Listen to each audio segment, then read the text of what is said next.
once upon a time, snooker was considered to be a sign of a misspent youth. You were wasting your time. But actually, now with the advent of computer games and all things that are supposed to be bad for you, solitary games, snooker, with its social side, is considered now to be quite a good thing. Yeah, I agree. Now, back in my day, my father practically lived in Riley Snooker Club, and I loved it, and I used to watch Pot Black like a religion. You know, I mean, my highest break, Steve, ever was 26. That's not bad. It's not bad, but, you know, like snooker isn't, you know, a physical sport in the real sense, and I think it's quite a mental thing.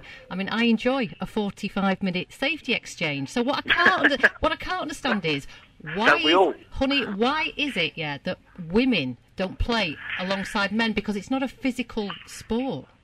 Well, they do. I mean, you know, the game is not closed to girls to play. Over the years, we've had a couple of notable players playing at the game, and they've had the occasional scalp. But it's a very difficult question to answer. You know, in general, why girls don't seem to be as good at the game of snooker as men? And I think probably the answer would be lying in. For the same reasons as, you know, darts is not a physical sport.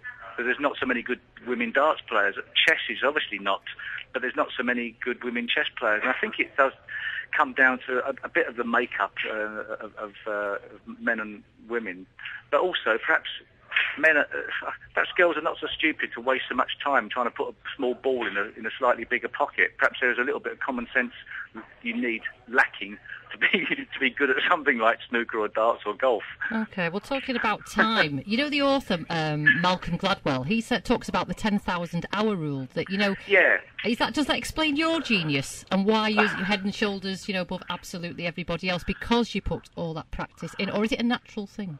Well, I think it's a balance, you know. I don't think anybody's ever been good at the game doing it without both of those. You've got to put loads and loads of effort in. And even a player, say, of Ronnie O'Sullivan's natural ability will have put thousands and thousands of hours in. And should he start to not put the hours in, that natural ability will seem to wane. So it's a balance of those two things. But it's not hard work. It comes naturally. If you find a kid that all of a sudden falls in love with the game of snooker or whatever sport it is, you'll find that that's the only thing they want to do, whether if it's music, whatever it may be. So therefore, somewhere down the line, they'll be begging you to go down the snooker club to the music club, whatever it is. They'll be begging you. That it won't be a case of hard work.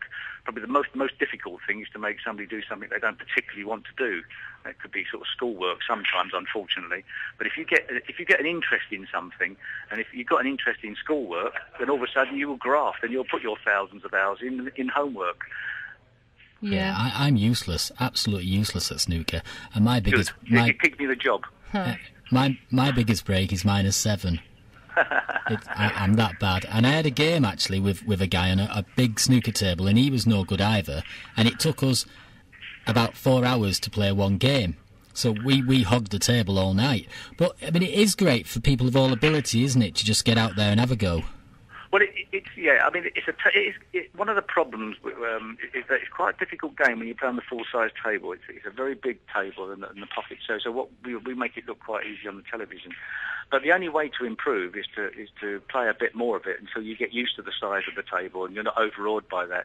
So you can play on a small pub table pool and be okay on that. But at some stage you might get more pleasure and more reward if you do start to play decently on a full-size table. And actually, a 26 break on a full-size table is not something that a lot of players make every day. So, you know, even getting a 20 break and a 30 break and a 40 break is a sort of an achievement and a goal. So that's how we all start in a way. God bless you for saying that. Now, you know, obviously I fell in love with snooker when I was young, when it was black and white on the TV. And then when Channel 4 started late night poker, I also fell in love with poker. What do you think the link is? There's so many snooker players play poker, and I love poker. There must be some sort of link. What do you think? I think probably if you like playing snooker, you probably are a games player. So any game that comes along that you can turn your hand to, you'll probably enjoy. And you can enjoy the tactics of a game, the fascination of the control that you need. So in snooker, obviously, you need great control of the cue ball and the direction of the balls. A game like poker, you need great control over your body or your sort of your mind, trying to work out what the other person's doing. And I think there are a lot of control sports, a lot of mind sports out there that do appeal to people. So once you become once you become fairly involved in a game, golf or darts or something, you probably do have an affinity with others of the same like, even though it's a non-active sport, so to speak. Sorry, Dan. I was just going to ask, Steve, do you play any other sports apart from snooker? No, not really. I mean, obviously over the years when I was a kid at school playing football and I've dabbled in golf. But I must admit, when you find something that becomes all-consuming and that's fascinating, which obviously as a kid it did to me, you don't seem to have time for anything else. I was a fairly decent chess player as a kid as well. But in general, when I discovered snooker, that was it. I'd found the thing that was going to entertain me for those thousands of hours, and just a fascinating game for me. When you first went and played snooker, I mean, you were quite young, and you went for the first time. Did you think, I want to make this a living? No. At that time, I don't think it really was the case that you even considered that. It was just all of a sudden, you were fascinated by the balls rolling around the table, and the thought that you could perhaps get one in. And it was a long, long time before I actually thought that this could be a profession. And I'd say I was, even knocking on the doors of being a professional before I considered that. I was just so smitten with the game that I had not even considered what was going on in my life as where I was going to earn money from. I was just lucky I was in the right place at the right time. That helped. But generally, I think anybody that becomes decent at something, actually, it's irrelevant whether they make a profession at it. At one stage, they're just thinking about the game they love.